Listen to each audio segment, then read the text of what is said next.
Halo semuanya, balik lagi bareng Noba di sini.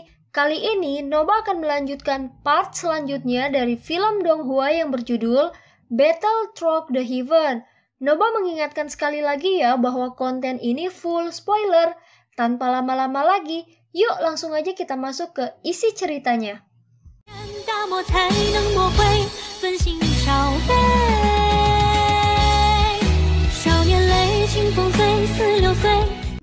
Melanjutkan dari cerita sebelumnya, kelompok Hunyu dan Jiu Feng tidak bisa tinggal diam setelah melihat kelompok Soyan mulai mendekati pohon.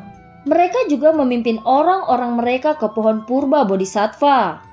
Beberapa kelompok yang di belakang juga dengan paksa berdiri dari tanah. Mereka telah membayar harga yang mahal untuk sampai sejauh ini. Mereka tidak mau hanya kembali dengan tangan kosong. Saat mereka mendekati pohon kuno bodhisattva, hati semua orang sekali lagi menjadi cemas. Tidak ada yang tahu trik apa yang terkandung dalam pohon purba bodhisattva. Ketidaktahuan inilah yang menyebabkan seseorang merasa ketakutan. Mereka berdiri di bawah sebelum mengangkat kepala mereka. Baru pada saat itulah mereka menyadari betapa besarnya pohon kuno ini, yang telah bertahan selama beberapa tahun yang tidak diketahui. Saat semua orang mencapai bagian bawah pohon kuno bodhisattva, tiba-tiba muncul cahaya terang yang melilit kelompok Shaoyan. Adegan tiba-tiba ini menyebabkan hati semua orang terkejut. Mereka baru saja akan melepaskan doki mereka, namun doki di dalam tubuh mereka telah menghilang. Tidak lama kemudian seluruh kelompok ditarik dengan paksa ke pohon dengan kecepatan seperti kilat.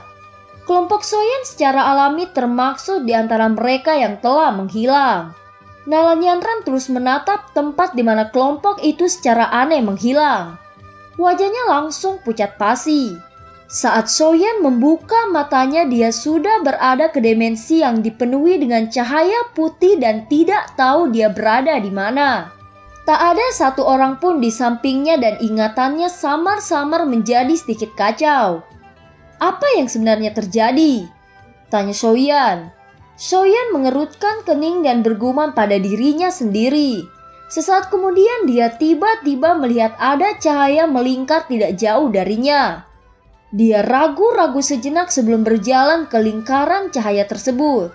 Meskipun Soyan hanya mengambil sekejap untuk melangkah, rasanya seperti beberapa dekade telah berlalu. Pada saat dia sudah menginjakkan kaki ke dalam lingkaran cahaya, tiba-tiba dia sudah berada di dataran berumput hijau subur menggantikan dimensi putih sebelumnya. Ini adalah wilayah gurun kuno. Soyan bergumam dengan bingung saat dia menatap padang rumput yang sangat luas ini. Tempat ini membuatnya merasa akrab bahkan dengan ingatannya yang kacau. Tubuh Soyan berdiri di udara.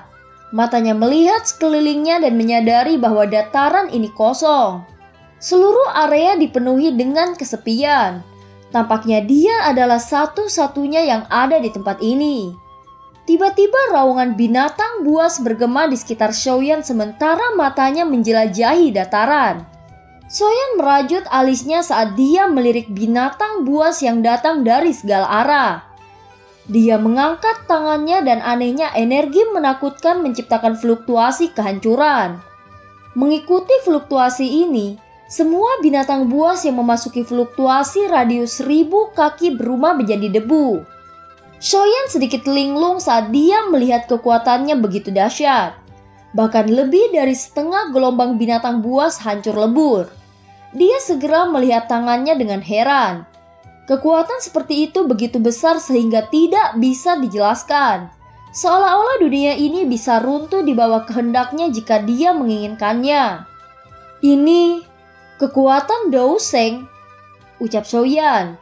Kegembiraan liar melonjak ke matanya. Dia telah mengejar kekuatan ini selama bertahun-tahun. Apakah dia akhirnya bisa menjadi Dou Sheng? Sementara Soyan tenggelam dalam kekuatan yang bisa menghancurkan dunia dengan mengangkat tangannya, raungan binatang buas lainnya terdengar. Binatang buas yang tak terhitung jumlahnya menatapnya dengan mata merah saat mereka menyerang. Soyan tertawa dan tangannya sekali lagi diayunkan. Tekanan dahsyat itu membasmi seluruh binatang buas di sekitarnya. Sejumlah binatang buas yang tak terbayangkan di dataran berumput ini benar-benar musnah saat telapak tangan Soyan diayunkan.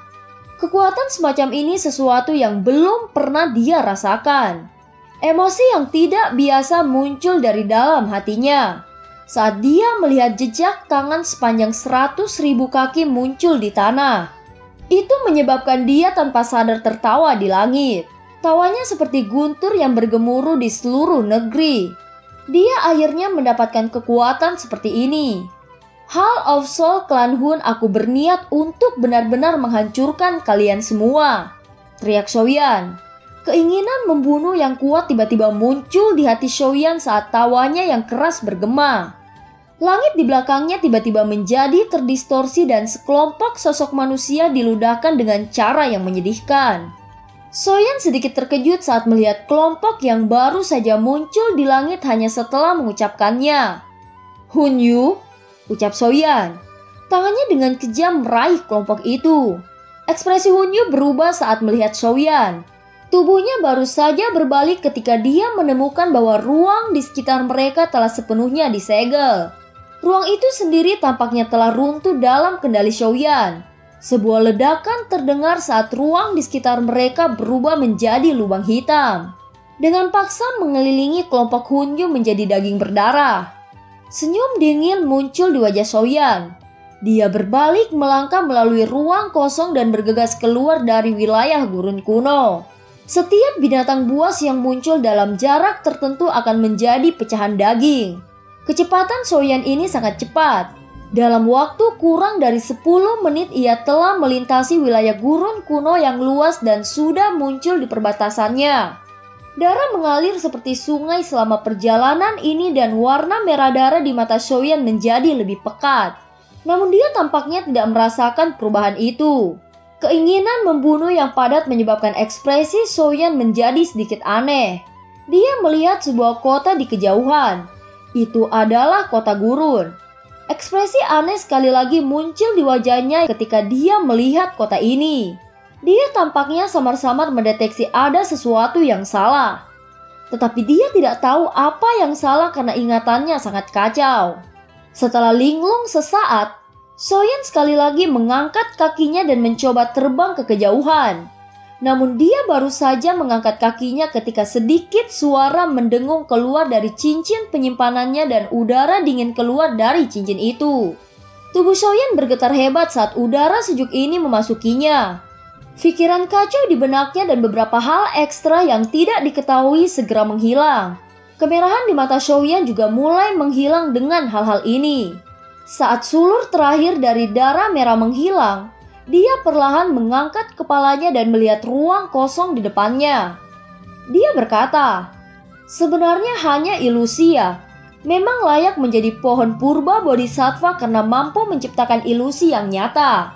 Terlebih lagi mereka yang berada di dalamnya tidak dapat mendeteksinya.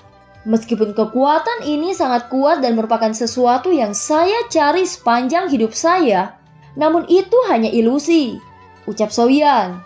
Soyan mengeluarkan manik-manik hijau giok dari cincin penyimpanannya.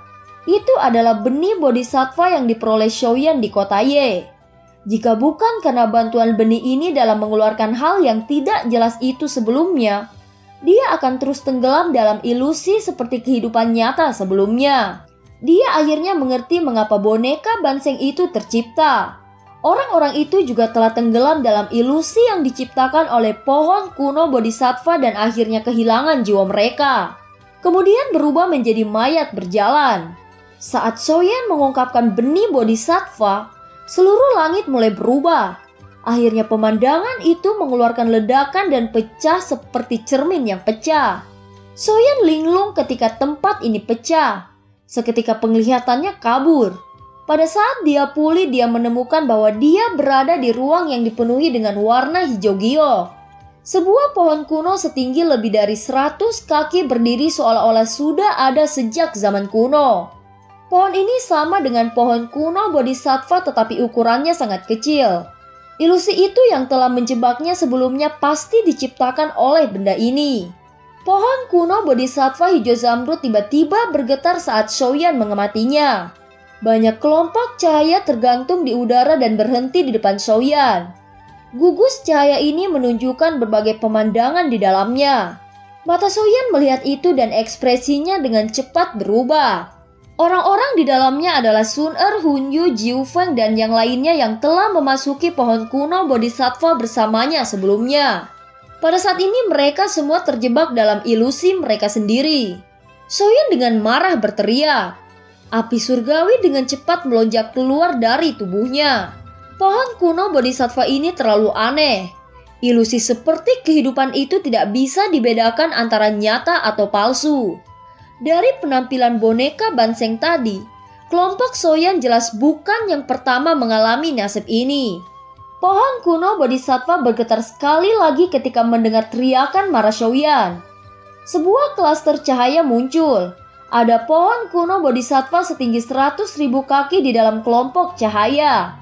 Tetapi mata Xiaoyan tidak fokus pada pohon kuno itu. Sebaliknya fokus pada tempat di depan pohon di mana seorang manusia berpakaian hitam berdiri di udara. Aura yang tampaknya berkuasa menyebar dari tubuh orang ini. Di bawah aura ini bahkan pohon kuno bodhisattva setinggi 100.000 kaki muncul cukup kecil. Daudi, ucap terkejut Xiaoyan. Tiba-tiba sosok ini mulai menyerang pohon purba bodhisattva. Namun pohon purba bodhisattva membalas dengan memancarkan gelombang demi gelombang energi mengerikan. Xiaoyan terkejut saat dia menyaksikan pertempuran di dalam klaster cahaya. Dia merasa sulit untuk percaya bahwa pohon kuno bodhisattva pernah bertarung dengan Daudi. Sementara Daudi berpakaian hitam itu telah bertarung sengit, tiba-tiba muncul satu sosok misterius di dalam klaster cahaya itu. Dengan upaya gabungan dari pohon kuno bodhisattva dan Daudi misterius lainnya, Daudi berpakaian hitam itu hancur berkeping-keping. Dua Daudi, ucap terkejut Xiaoyan. Sudut mata Xiaoyan tanpa sadar berkedut. Dia bisa menyaksikan dua ahli ini yang hanya ada dalam legenda telah bertarung. Meskipun ini hanya gambar aura dari seorang ahli utama menyebabkan jiwa Xiaoyan bergetar. Gambar di klaster cahaya tidak berhenti dengan jatuhnya Daudi berpakaian hitam. Jejak udara hitam tiba-tiba muncul. Saat itu muncul udara dengan cepat masuk ke dalam pohon kuno bodhisattva. Dengan masuknya aliran udara ini, aura menyegarkan yang terpancar dari pohon purba bodhisattva menjadi dingin yang samar. Cahaya perlahan menjadi redup sebelum diaglomerasi menjadi materi tak terlihat yang masuk ke kepala Xiaoyan dengan kecepatan seperti kilat. Akhirnya cahaya ini berubah menjadi informasi yang tidak biasa yang tersebar terpisah. Xiaoyan menutup matanya dan mencerna aliran informasi yang tidak biasa ini. Itu lama kemudian sebelum dia perlahan membuka matanya saat rasa pemahaman muncul di dalamnya.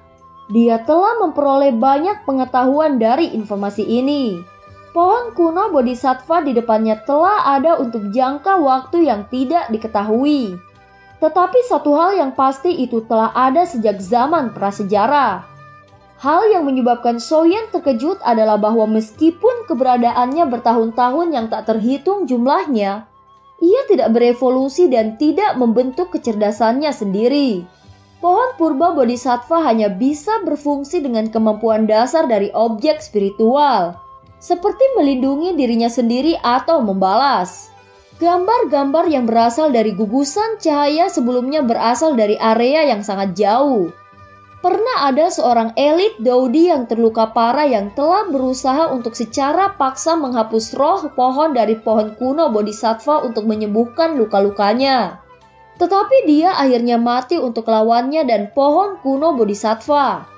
Jika seseorang menggambarkan pohon purba bodhisattva saat ini dengan cara yang sederhana, bisa dikatakan bahwa tubuh pohon ini memiliki dua roh yang terpisah.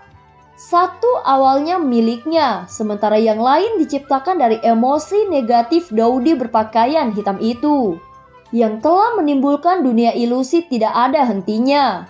Namun kamu ingin memintaku membantumu mengusir roh jahat itu, ucap Xiaoyan. Pohon kuno di depannya itu dengan cepat mulai bergoyang ketika mendengar kata-kata Xiaoyan. Tampak seolah-olah sedang mengangguk. Kamu benar-benar terlalu memikirkanku. Emosi negatif itu telah ditinggalkan oleh elit Daudi. Bagaimana aku bisa menghapusnya? Ucap Soyan. Sebuah klaster cahaya sekali lagi muncul setelah kata-kata Soyan terdengar. Gumpalan api muncul di gugusan cahaya dan kemudian benih bodhisattva muncul. Nyala api memurnikan benih bodhisattva dan aura menyegarkan muncul. Aura ini akhirnya memasuki tubuh pohon kuno. Mengikuti masuknya aura menyegarkan ini, hawa dingin gelap yang menyebar melalui pohon kuno bodhisattva menjadi sedikit lebih redup. Soyan terkejut. Dia melirik benih bodhisattva di tangannya dan bertanya dengan ragu. Menggunakan benih bodhisattva untuk mengusir emosi negatif itu, hanya benih kuno bodhisattva yang tidak murni ini bisa membantumu, ucap Soyan. Pohon kuno itu bergetar dan banyak lampu hijau melayang keluar dari tubuhnya. Mereka berhenti di depan Soyan. Cahaya berangsur-angsur melemah dan Soyan menemukan bahwa titik-titik cahaya ini semuanya adalah benih bodhisattva. Selain itu dari kilau kristal yang mereka pancarkan, mereka jelas berkali-kali lebih murni daripada benih bodhisattva di tangannya. Mata Soyan melihat 24 bintik-bintik lampu hijau yang tergantung di depannya. Sudut mulutnya tanpa sadar berkedut. Meskipun benih bodhisattva tidak seseram hati bodhisattva, itu masih mampu meningkatkan peluang seseorang untuk berhasil maju ke kelas Douseng. Lupakan benih bodhisattva yang sangat berkualitas tinggi. Bahkan benih bodhisattva yang tidak murni di tangannya akan mampu menggoda banyak ahli yang tak terhitung jumlahnya. Namun lebih dari 20 benih bodhisattva ini yang sangat langka di dunia luar tiba-tiba muncul di depan Soyan saat ini. Bahkan dia merasakan dorongan untuk menangkap mereka dan melarikan diri. Untungnya Soyan masih mempertahankan pemikiran rasionalnya. Meskipun pohon kuno bodhisattva ini tidak memiliki roh yang lengkap, ilusi seperti kehidupan dari sebelumnya memungkinkan Soyan untuk memahami betapa menakutkannya pohon kuno bodhisattva itu. Menggunakan biji bodhisattva untuk mengusir emosi negatif, ini benar-benar terlalu boros, ucap Soyan. Pohon kuno bodhisattva sekali lagi bergoyang, tampak seolah mendesaknya. Soyan tertawa pahit. Yang bisa dia lakukan hanyalah mengangguk. Dia membentangkan telapak tangannya dan sekelompok api ungu coklat dengan warna putih samar melengkung dan naik. Dia secara acak mengambil benih bodhisattva dengan tangannya dan melemparkannya ke dalam api. Bagian dalam benih bodhisattva mengandung energi yang sangat kuat.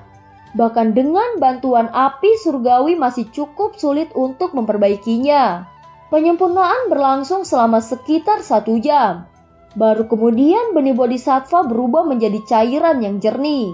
Setengah jam berlalu dan kumpulan cairan berubah menjadi gumpalan udara menyegarkan yang mengandung warna hijau zamrud. Gumpalan udara menyegarkan ini merembes keluar dari nyala api sebelum memasuki tubuh pohon kuno. Saat gumpalan udara menyegarkan ini mengalir ke pohon kuno bodhisattva, pohon itu mulai bergetar. Segera setelah itu uap hitam yang sangat redup diam-diam merembes keluar dan akhirnya menghilang. Soyan menghela nafas lega saat melihat uap hitam. Dia dengan cepat duduk. Kesulitan yang terlibat dalam memperbaiki pohon kuno bodhisattva telah jauh melebihi harapannya. Bahkan dengan kemampuannya saat ini, tidak mungkin Doki di dalam tubuhnya untuk melanjutkan proses penyempurnaan. Aku tidak bisa melanjutkan. Aku harus istirahat sebentar, ucap Soyan. Melihat bahwa Soyan telah berhenti bekerja, pohon kuno bodhisattva segera mulai bergoyang. Sekelompok lampu hijau dengan cepat dilepaskan dari pohon. Cahaya ini membentuk futon kuno di dekat pohon kuno bodhisattva. Setelah itu pohon kuno itu memanjangkan cabang pohon dan membawa Soyan ke futon. Gelombang demi gelombang energi murni yang menakutkan melonjak ke tubuh Soyan seperti air banjir. Di bawah aliran energi yang gila ini, Soyan merasakan Doki di dalam tubuhnya yang telah habis benar-benar pulih. Selain itu, Doki yang terkandung di dalam tubuhnya tampak sedikit lebih padat dari sebelumnya. Pohon kuno bodhisattva yang menakutkan, ucap Soyan. Soyan tanpa sadar menghirup udara sejuk saat merasakan perubahan di tubuhnya. Energi di dalam pohon kuno bodhisattva ini sangat murni. Itu tidak memerlukan penyempurnaan apapun sebelum berubah menjadi Douki yang bisa diserap seseorang. Dengan kata lain, pohon kuno Bodhisattva ini seperti air mancur Douki yang tiada habisnya. Selama itu ada seseorang tidak perlu khawatir tentang melelahkan Douki seseorang. Sementara Shoyan merasa terkejut karena Douki yang perkasa di dalam tubuhnya. Pohon kuno Bodhisattva sekali lagi mulai bergoyang. Itu mengeluarkan suara gemerisik yang sepertinya mendesak Shoyan untuk terus menyempurnakan benih Bodhisattva. Hahaha, baiklah. Saya akan melanjutkannya lagi, ucap Shoyan. Dia tidak berani menunda lebih lama lagi dan sekali lagi melepaskan api surgawinya ke benih Bodhisattva. Dia secara alami tidak akan lagi pelit dengan Doukinya. Ketika Doukinya benar-benar habis, pohon kuno Bodhisattva akan membantunya mengisinya kembali. Pada saat yang sama itu juga akan memberinya hadiah kaya tambahan. Pada saat ini telapak tangan Shoyan berubah menjadi kuali. Nyala api yang ganas memancarkan suhu yang sangat tinggi. Benih Bodhisattva berubah menjadi gumpalan udara yang menyegarkan karena pemurnian liar ini. Itu bangkit dari api dan memasuki pohon hijau zamrud. Pada saat yang sama seluruh uap hitam sekali lagi menghilang.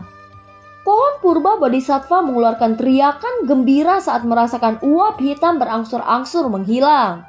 Itu bergoyang sebagai cabang energi yang kuat dan murni terus mengalir ke tubuh Shoyan. Dalam sekejap mata Shoyan telah dihidupkan kembali.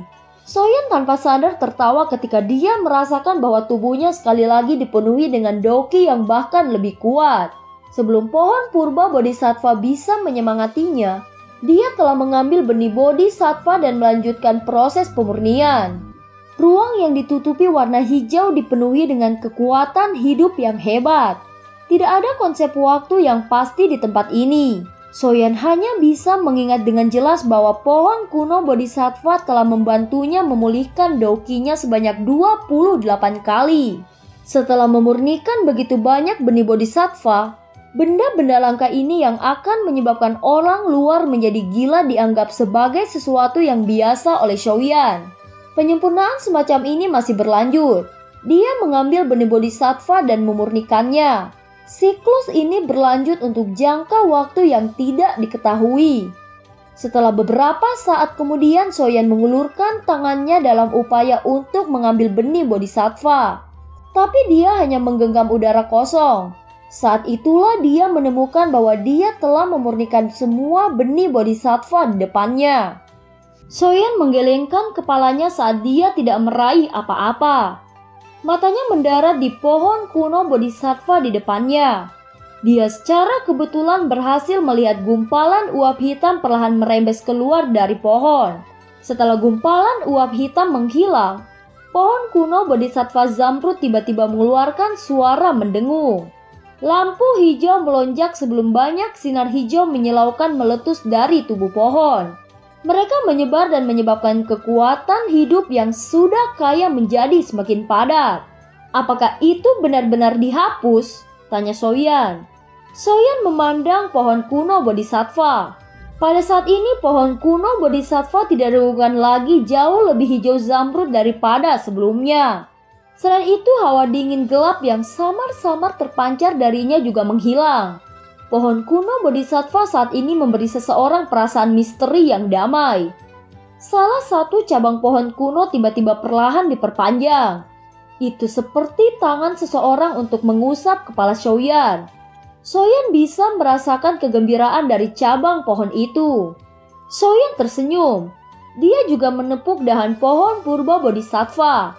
Setelah itu kelelahan yang berasal dari jiwanya tiba-tiba melonjak, menyebabkan dia menutup kedua matanya.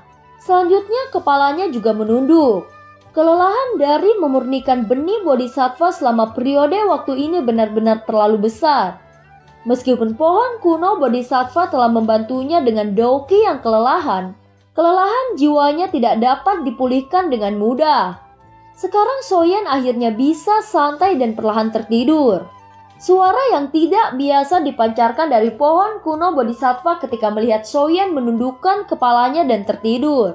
Cahaya zamrud segera meletus dari dalam tubuh pohon. Cahaya berubah menjadi tak terhitung banyaknya tangan yang menarik sosok Soyan. Saat keduanya melakukan kontak, banyak riak naik di tubuh pohon saat Soyan perlahan bergabung dengannya. Dia menjadi seperti patung yang duduk di tengah pohon tanpa bergerak.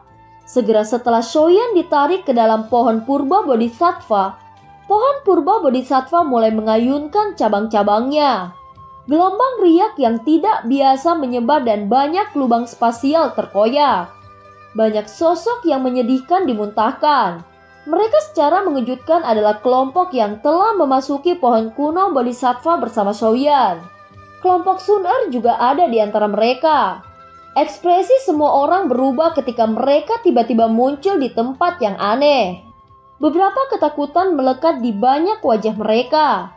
Mereka sekarang mengerti bahwa semua yang mereka alami sebelumnya adalah ilusi. Pohon kuno bodhisattva yang menakutkan, ucap Sun-er dan yang lainnya. Mereka mengingat ilusi dari sebelumnya dan tanpa sadar merasakan bentuk keringat dingin. Jika bukan karena perubahan mendadak ini, mereka akan tetap berada dalam ilusi mereka selamanya. Baru kemudian mereka perlahan-lahan menarik keterkejutan di dalam hati mereka dan mulai mengamati tempat misterius ini. Tempat ini tidak terlalu besar. Oleh karena itu banyak mata berkumpul di pohon kuno seperti batu giok di tengah. Pohon kuno bodhisattva, Soyan Gege, ucap terkejut Sun-er. Mata semua orang yang hadir terfokus pada pohon purba bodhisattva. Segera setelah itu Sun-er mengenali sosok kurus di dalam batang pohon. Wajahnya berubah drastis. Gu Qingyan meraih Sun-er dan mengingatkannya dengan suara yang dalam. Sun-er, jangan gegabah. Ini mungkin kesempatan yang bagus, ucap Gu Qingyan. Sun-er baru terbangun setelah mendengar kata-kata Gu Qingyan. Dia mengingat dengan benar ingatannya terkait dengan pohon kuno bodhisattva ini. Sesaat kemudian dia perlahan mengangguk. Berdasarkan catatan beberapa buku kuno, pohon purba bodhisattva memiliki 3 harta karun. Yang pertama adalah hati bodhisattva, yang kedua adalah benih bodhisattva, dan yang ketiga adalah memahami alam dunia melalui pohon purba bodhisattva. Tidak sulit untuk memahami 2 harta pertama. Kedua harta itu adalah benda berwujud yang dimiliki oleh pohon purba bodhisattva. Namun yang ketiga agak kabur dan imajiner. Pohon purba bodhisattva disebut sebagai pohon reinkarnasi pengetahuan. Dikabarkan memiliki efek misterius yang memungkinkan seseorang mengalami 100 reinkarnasi. Mereka yang telah mengalami reinkarnasi seperti itu dikabarkan bisa masuk ke kelas Daudi. Meskipun ini hanya rumor, masih ada banyak ahli yang menjadi gila karena legenda yang tidak jelas ini. Pada saat ini setiap pasang mata di ruang yang dipenuhi kehidupan ini berkumpul pada Soyan yang telah dipeluk oleh pohon kuno. Mata mereka relatif panas.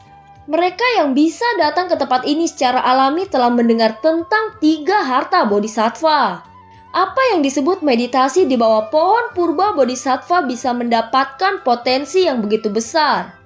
Bagaimana orang ini akhirnya mendapatkan keuntungan seperti itu?